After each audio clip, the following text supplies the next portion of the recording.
సమంత ఇటీవల నటీనటుల పారితోషికాల్లో లింగభేదంపై స్పందించింది. హీరోతో సమానంగా పనిచేసిన రెమ్యునరేషన్లో తేడా ఎందుకుంటుంది? సమస్య ఎక్కడ ఉందో అక్కడే పరిష్కారం వెతకాలి అని వ్యాఖ్యానించింది. Tollywood most talented heroine Samantha ఇటీవల సినిమాల్లో పెద్దగా మెరవకపోయినా విభిన్నమైన పాత్రలు చేయటంలో ఆమె ఎప్పుడూ ముందుంటారు.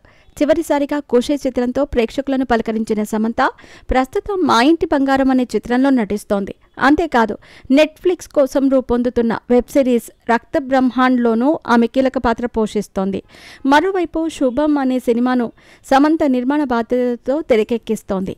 ఇటీవల ఓ పోడ్కాస్ట్లో పాల్గొన్న సమంత సినిమా పరిశ్రమలో హీరో హీరోయిన్ల మధ్య పారితోషికంలో ఉండే అసమానతపై స్పష్టమైన అభిప్రాయం వ్యక్తం చేశారు. చాలా సినిమాల్లో హీరోతో సమానంగా పనిచేసిన రెమ్యునరేషన్ మాత్రం సమానంగా ఉండేది కాదు.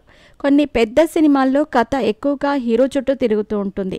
అటువంటి సినిమాల్లో తేడా ఉంటే నేను అర్థం చేసుకోగలను. కానీ కొన్ని సినిమాల్లో కథానాయకుడు కథానాయిక ఇద్దరికీ సమాన ప్రాధాన్యత ఉండటంతో పాటు స్క్రీన్పై సమానంగా కనిపించిన పారితోషికంలో మాత్రం తేడా ఉంటుంది. ఇది ఇప్పటికీ అన్యాయం అంటూ స్పందించింది. ఇండస్ట్రీలో 15 ఏళ్లకు పైగా అనుభవం ఉన్న సమంత ఇప్పటికైనా ఈ వ్యవస్థలో మార్పు కోసం ప్రయత్నం చేయాలన్న ఆలోచనలో ఉన్నారు. ఇప్పటికిప్పుడు అన్నీ మార్చలేకపోయినా ఏదో ఒక మార్గం వెతకాలి. నేను చేయకపోతే మరెవరు చేస్తారు? సమస్య ఎక్కడైతే ఉంది పరిష్కారాన్ని కూడా అక్కడే వెతకాలి అనే నమ్మకం నాకుంది అంటూ సమంత వ్యాఖ్యానించారు.